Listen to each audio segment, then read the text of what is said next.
Hello and welcome back to TUTV. My name is Zach Edwards. And I'm Anderson Bell. We have an exciting show this week featuring TU's trip to the Oklahoma Intercollegiate Legislature and the multi-club mashup. We also bring you more on campus construction coming right up. TU Facilities Maintenance is currently repairing a medium temperature hot water leak affecting the main pipeline that feeds most campus buildings. Last Thursday evening, steam was seen surfacing from the ground outside the Facilities Management Building and Oliphant Hall. On Friday, crews roped off the area to start digging up the pipes. According to TU Facilities Chief Engineer Corey Taft, no buildings are currently experiencing any disruptions or water outages. The timeline for repairs is undetermined and depends on how quickly engineers can find the leak, source materials, and contact welders. Taft stated that depending on the extent of the repair, some offices and academic buildings may experience partial disruptions, with a total water shutoff labeled as, quote, a worst-case scenario, end quote. Dorms and apartments feature their own boilers and will thus be unaffected by the leak. Students are advised to avoid the area around the south entrance to Oliphant Hall while crews are working. Last Friday at 5 p.m., TU Campus Services locked all exterior doors to residence halls, a policy which will be in effect indefinitely. This change was made not as a result of any particular incident, but due to several complaints made by students and staff of students loitering in other students' residence halls. Students, make sure you always have your ID and room keys on you and your person. If you are locked out of your residence, contact your RA or campus security.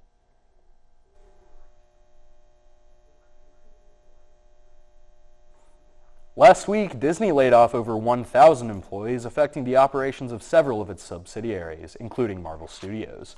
Only a fraction of Marvel's employees remain to hire workers as needed for projects. These layoffs were supposedly made because of Disney's desire to reduce the production facilities of Marvel Studios, raising questions about how that may affect upcoming blockbuster movies such as Spider-Man: Brand New Day and Avengers: Doomsday. Now, TUTV's Maddie Blassett takes us inside the Orbits Arts Festival held here in Tulsa.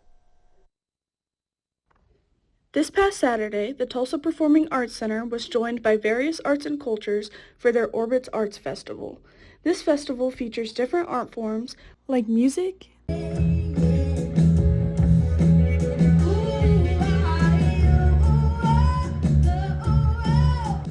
theater,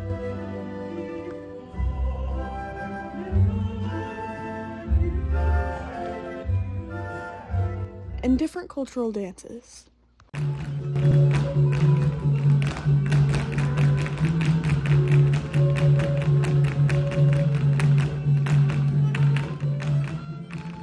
With some more unique and interactive forms too, like scribble art, a group painting, and balloon animals. I spoke with Nolan McDonald, the Development and Engagement Coordinator, and here's what he had to say. What Orbit Arts Festival's mission is to provide a free community-wide festival that celebrates all cultures and artistic endeavors, mediums in the world, really, and then also cultures and communities here in Tulsa. Why I love the Orbit Arts Festival is to see all these different communities in Tulsa come out and support all these different musicians, and then they get to discover new ones too, and it just means a lot, and I just love the way it builds community.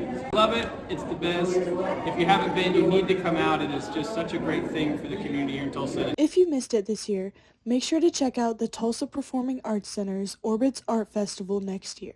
For TUTV, I'm Maddie Blassett. Last week's multi-club mashup brought student organizations together to showcase their work, including mock litigation against one Zach Bryan. TUTV's Benton Raymer has the story. The Union was alive last Tuesday night as the Great Hall was filled with TU student clubs in celebration of the third annual multi-club mashup. The event, which seeks to expose students to clubs they might not otherwise have known about, saw appearances from the AI Machine Learning Club, Women in Cybersecurity, Route 66 Tulsa, Psychology Club, Made at TU, RATS, Tulsa Tossing, Land Brew, SPS, Tabletop Games Club, IGDA, TU Tier List Club, and Historically Accurate Martial Arts. One of the highlights of the night, though, was from Mock Trial Club, which did a live enactment of a trial of a TU student suing Zach Bryan over 10 minutes of lost sleep due to the concert's volume. Court is now in session for Suraj Panchal against Zach Bryan.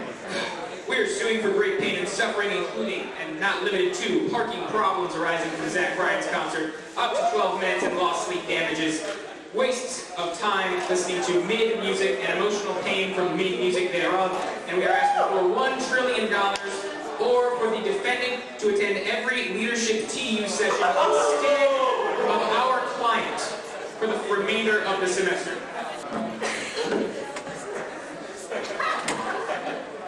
Not guilty on all charges. My opposing counsel incorrectly implied that my client, Zach Bryan, had control over the parking agreement on campus. And they also mistakenly claimed that their client's ears sustained damage, when in fact the sound was both super quiet and, according to 26 monthly listeners on Spotify, actually pretty good. In favor of Zach Bryan being guilty, please raise your hand. Guilty! That guy is guilty! Kill him! It looks unanimous to me. Zach Bryan, you are liable. Thank you. Court is now adjourned. After the trial, I spoke with Parker Baskerville, who played the role of Zach Bryan, to learn a little bit about what Mock Trial Club is. So, mock trial it's similar to a debate event and an acting event all rolled into one, and it's a really good way to get into the legal system or public speaking or anything really like social, and it's really fun, and it's brought a lot of people that I really care about together. Tonight we put on Zach Bryan versus Siraj, and it was basically a story about a business major with an 0.4 GPA who lost 12 minutes of sleep and was very irritated at the Zach Bryan concert that happened. And obviously I played Zach Bryan, and it was a whole lot of fun, and we had a lot of, like funny bits in it to try to show people what mock trial really looks like. Dallas Ellman, a professor and PhD student in cybersecurity, was one of the main organizers of the event. This is the multi-club mashup. It's the third iteration of a student club festival that we've been holding every semester, and we've got 14 clubs involved. Over 150 people showed up to do their thing. A whole bunch of friends all coming together to do what they like to do all together for one night. The very first one just tried to run an experiment. It was off campus. It was very rough and very quickly put together, but over time we built up our infrastructure, and there's more people that are involved in the planning. Ellen said they hope to expand to more clubs and capture even more of the TU student body next year. For TUTV, I'm Benton Raymer. Well, love to see it. But things I don't love to see, Disney layoffs, Anderson, pretty crazy. I Just know, had absolutely. me wondering, though, what's your favorite Disney movie? Great question. I'm going to come out with a bit of a hot take here. One of my favorite Disney Pixar movies is absolutely Cars 2. I like the direction they took it. It's experimental. It's not what people were expecting after the first one, but I like that it was bold. I like an international spy thriller with cars. What about you, Zach? Well, I hear Cars 2 a lot, and it's hard to beat it, but I think there's one champion to the Disney Pixar scene, and that is WALL-E. Absolutely. WALL-E's a great time as well. But still to come, our coverage of campus events and some troubling news in the Greek life community. But first, this week's weather forecast with Carter Reed.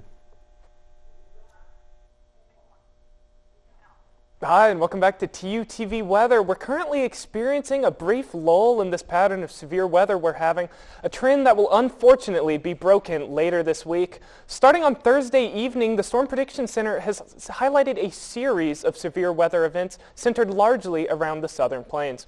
Our jet stream has been draped across the southern United States for the past few days, bringing warm, moist air north from the Gulf. A series of slight kinks in the jet stream on Friday and Saturday will collide with this convectively primed atmosphere, initiating storms in the late afternoon to early evening hours. A much stronger low-level cyclone will transit the southern United States on Sunday afternoon, interacting with this volatile air mass to produce more significant storms. Now, there is still some uncertainty regarding the exact nature and timing of this threat on Sunday, but models have been trending towards an all-hazards threat with wind, hail, and even a tornado or two being possible. Taking a look now to our 7-day weather, cloudy skies will continue through Thursday alongside temps lingering in the 70s. Thursday afternoon brings a 20% chance of storms, increasing to 60% by 10 p.m. Friday will have a chance of scattered showers throughout the day, with our first round of severe storms passing through in the evening hours. Saturday and Sunday will see much of the same, with chances of scattered storms throughout the day and a stronger line of severe weather passing through in the evenings. Moving past our rainy weekend, Monday and Tuesday will see a return to sunny skies and temps around 80 degrees. With that, I'm Carter Reed, and this is your TUTV weather. Well, welcome back to the desk. I'm still Anderson Bell. And I'm still Zach Edwards. Let's get right back into your news. In late March, an investigation began into TU's Kappa Sigma fraternity after reports of hazing. According to the university's crime logs, campus police entered the house, finding drugs, weapons, and university property. The fraternity has canceled all social events, and only members are allowed to visit the house. TU has not responded to requests for further comment, providing only a statement that it has a zero-tolerance policy for hazing. The national chapter of Kappa Sigma has also not responded for further comment. Hazing is any act that puts students at risk of harm or humiliation and is strictly forbidden by the Student Code of Conduct. Tonight, TUTV continues its coverage of the ongoing road construction projects around campus. We go to reporter Michael Searles with an update from 4th Street. Residents of U.S. South Apartments experienced continued parking difficulties in recent weeks as road work disabled the parking lot driveways. Some sidewalk work still remains, but the disruption was minimal and was completed before Wednesday, April 15th. Now, construction has moved down 4th Street, where crews have milled the road, a process that tears up the top section of asphalt to repair road foundations. Jordan, a representative from Crossland Heavy Contractors, provided insight on the next steps for the project. Now we're going to be putting concrete down in the bad spots underneath the road that's failing. And then they come back and we put the new concrete and new curb. And then here and come early part of May, we'll come and bring the asphalt all the way down. Additional work will update crosswalk ramps to ensure ADA compliance along the street and parking lot driveways. Similar improvements can already be seen on 5th Street, where the renovated road was completed and reopened before April 6th. This ongoing project involves a collaboration between contracted crews, the City of Tulsa, and University administration, with a completion deadline of fall 2026. However, Jordan was optimistic about finishing ahead of schedule. These TU construction projects will continue impacting students for the rest of the semester. However, given the speed of work progress thus far, it's a real possibility that campus will be fully back to normal before classes resume in the fall. For TUTV, I'm Michael Searles. TU put on an impressive showing last week at the state capitol for OIL. TUTV's Aristotle Orsini brings us the highlights. Last week, the Oklahoma Intercollegiate Legislature, a mock government competition between numerous colleges in Oklahoma, held the second session of their 57th legislature. TU's delegation, led by seniors Caden Jolliffe and Lily Plain, had their best session yet, winning numerous awards and leadership positions in the organization. George Lydorf placed third place in the moot court competition and was appointed to the Supreme Court. Anderson Bell won the award for Best House Legislation and was appointed to be Legislative Counsel. Lily Plain won Best Senate Delegate and the most prestigious award in the organization, Distinguished Delegate, given to only one person each session. Juliana Farrell won Best Senate Freshman. TU overall won runner-up Best House Delegation, Best Senate Delegation, and runner-up overall Best Delegation. Myself, Aristotle Orsini, was appointed to Deputy Attorney General. Harry Harcrow was the winner of the election for Deputy President Pro Tempore of the Senate, and Renner Howell, a TU law student, was elected to be the new Lieutenant Governor. Finally, TU won the Ophelia Shavoya Community Service Competition, partnering with Up With Trees to plant numerous trees along highways. OIL features a number of competitions, including the House of Representatives, the Senate, press, moot court, and lobbying. If you're interested in joining, be sure to follow TU OIL on Instagram to find out when their next meeting is. For TUTV, I'm Aristotle Orsini. Thursday at 8 p.m., Assistant Professor at Ohio State University, Stevie Dr. View Johnson, will be presenting his groundbreaking album, Curriculum of the Mind at 101 Archer. This hip-hop album acts as a manifesto as it explores Dr. View's experience with the cultural, social, and political sides of higher education. This album was his dissertation for a doctorate degree in Education Policy and Leadership Studies at the University of Oklahoma, and received 2019 Bobby Wright Dissertation of the Year Award for the Association for the Study of Higher Education. This was the first time a hip-hop dissertation or non-tradition dissertation ever received the award. This groundbreaking musical work has been described as transforming the boundaries of scholarship, sound, and storytelling, as it challenges educators and more on how students learn in the 21st century. If you're more into spoken word than song, the Honors College has something for you. TUTV's Andres Lynch reports from the Tyrrell Hall Auditorium. Last Tuesday night, the Honors Student Association hosted its annual Poetry Night in the Tyrrell Hall Auditorium. Students, whether part of the honors program or not, could recite their favorite poems to be judged for prizes. 3 prizes were given. 1 for the best student performance. Now I have lost myself. I am sick. Baggage. My patent leather overnight case like a black pill box. My husband and child smiling out of the family photo. Smile. Catch my skin. Smiling. 1 for the most entertaining performance. Oh, the crocodile went to the dentist and sat down in his chair, and the dentist said, "Now tell me, sir, why does it hurt and where?" And the crocodile said, "I'll tell you the truth, I'm a terrible, terrible ache in my tooth." And he always just got so why the dentist peed quite right inside, and the dentist laughed always in his spine as he pulled his teeth out one by one. And 1 for the best faculty performance. Oh, what a piece of playful cloth, this silky, stubborn tie. To you, it's merely but a moth. To me, butterfly. Rejecting naked propaganda, necktie mafiosos, bow tie takes a note stand of poetry, not prose. For TUTV, I'm Andres Lynch. Well, lots of good stuff going on campus. Zach, I want to know if you had any thoughts on the investigation into KSIG going on. Not so great here on campus. Any thoughts on that? Sad to hear about. You don't really hear such troubling things coming out of Greek life normally at a university like UTulsa. But word on the street coming from KSIG guys is that they're just chill dudes. So. Yeah. No, absolutely. As somebody in Greek life, not in KSIG myself, you always hate to see this. We've got friendly rivalries, all that, but totally. Getting in actual trouble, it's always unfortunate to see. Hope that everything works out the best for everyone. But still to come, our weekly music minute. Plus another restaurant review. But first, let's hear from Hendrik Dubois for our latest segment of the SGA Minute. Hello everyone and welcome back to SGA Weekly. I'm your host, Hendrik Dubois. Let's get right into it. This past Tuesday, the Student Government Association started off by receiving Narcan training from campus security. 2 organizations were chartered. I spoke with a rep from the NMDP chapter, asking her about her organization. So NMDP works to offer unique education about different blood cancers and blood-related illnesses that can be treated with a stem cell transplant. So what we are intending to do on campus is offer tabling events where people can learn about NMDP as well as register. So that registry just looks like a cheek swab and where you fill out a 2-minute form. And we also plan to host different information events where people can come to learn about the organization as well as meet people that have worked directly with NMDP and been affected by these organizations. After less than a minute of discussion, the organization was chartered.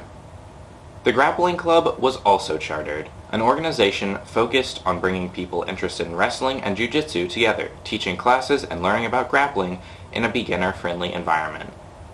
A tornado warning occurred in the middle of Senate, causing a stir among the SGA body. Behind-the-scenes clips are to be featured next week in the next SGA update. That's all for now, folks. Tune in next week for the next SGA update. For TUTV, I'm Hendrik Dubois. Hi, and welcome back to TUTV. I'm Carter Reed. And I'm Luke Montemayor. We have more exciting news and events coming up. Plus, our weekly Music Minute with Anderson Bell. Let's jump right in. McFarland Library hosted Crafts and Coffee, letting students express their creativity under the influence of copious caffeine. TUTV's Oksana Miller brings us the story. On April 15th, McFarland Library hosted the Crafts and Coffee event from 2 p.m. to 4 p.m. Students were provided basic craft supplies and fresh coffee. With these supplies, students made their own creations such as drawings and paper crafts. They were also provided postcards and postage, which they then got to customize and send to themselves or people they know as a part of National Letter Writing Month.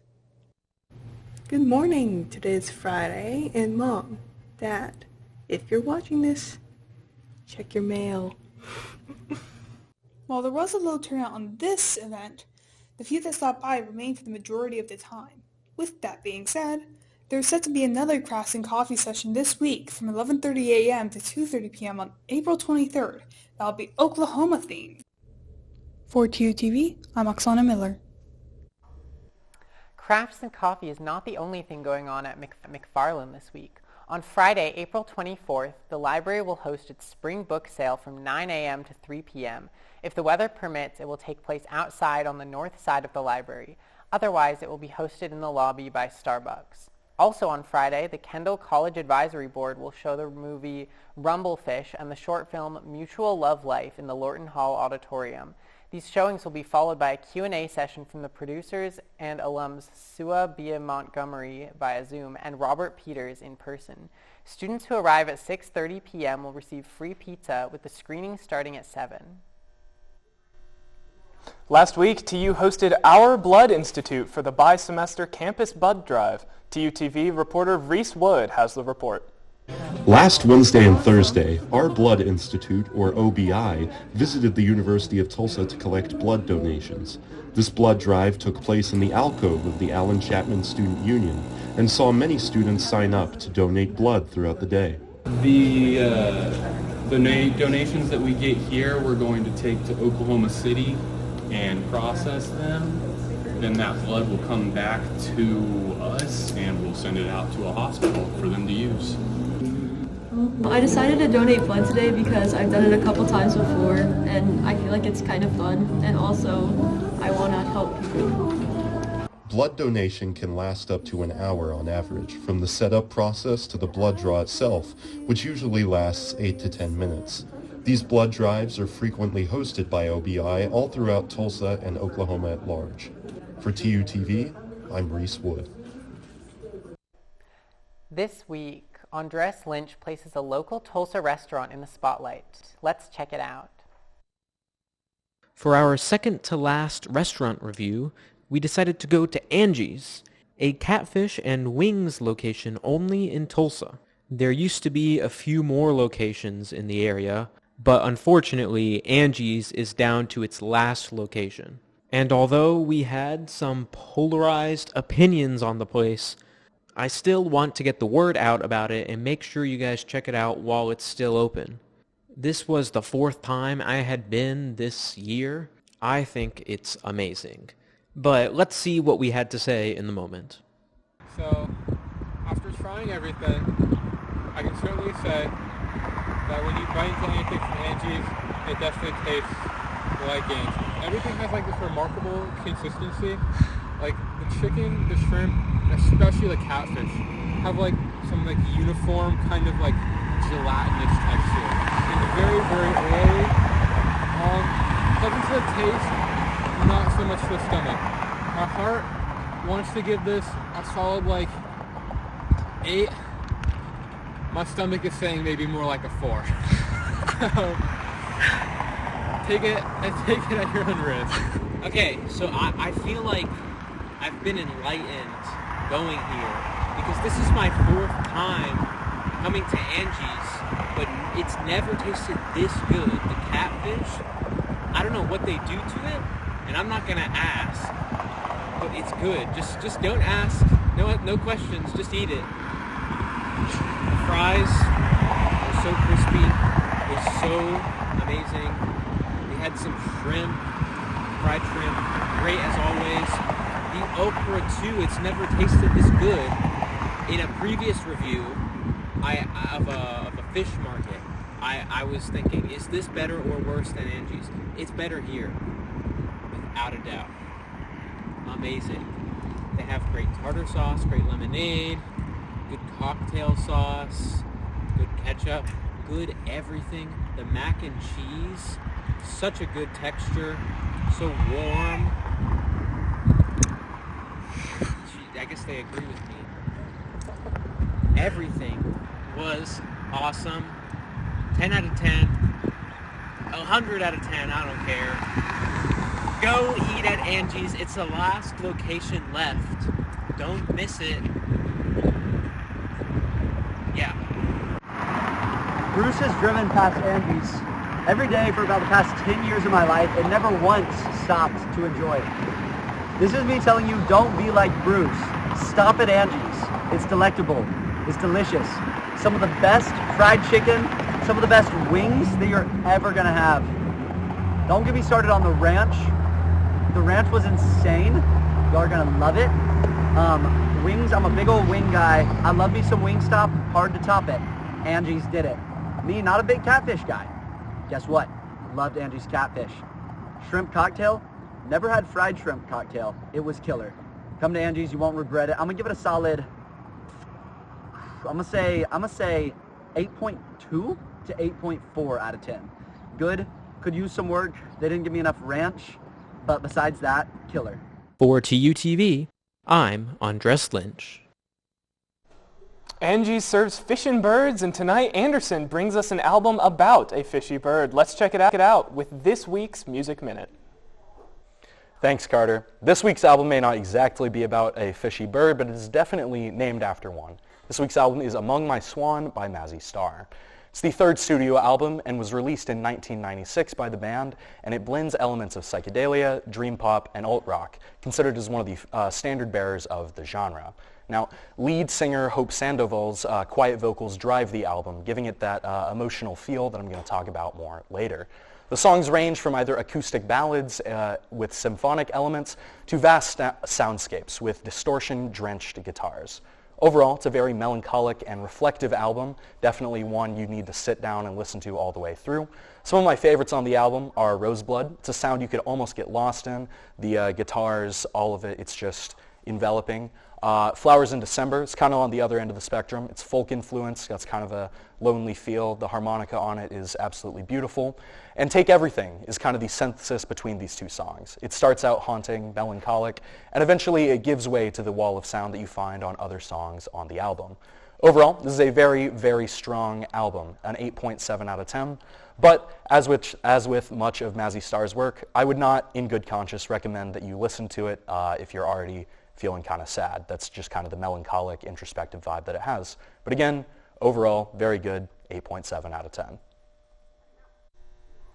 Well, that certainly sounds like an album I will have to try out. Luke, I couldn't help but notice a lot of food pictures. I found myself getting a little hungry.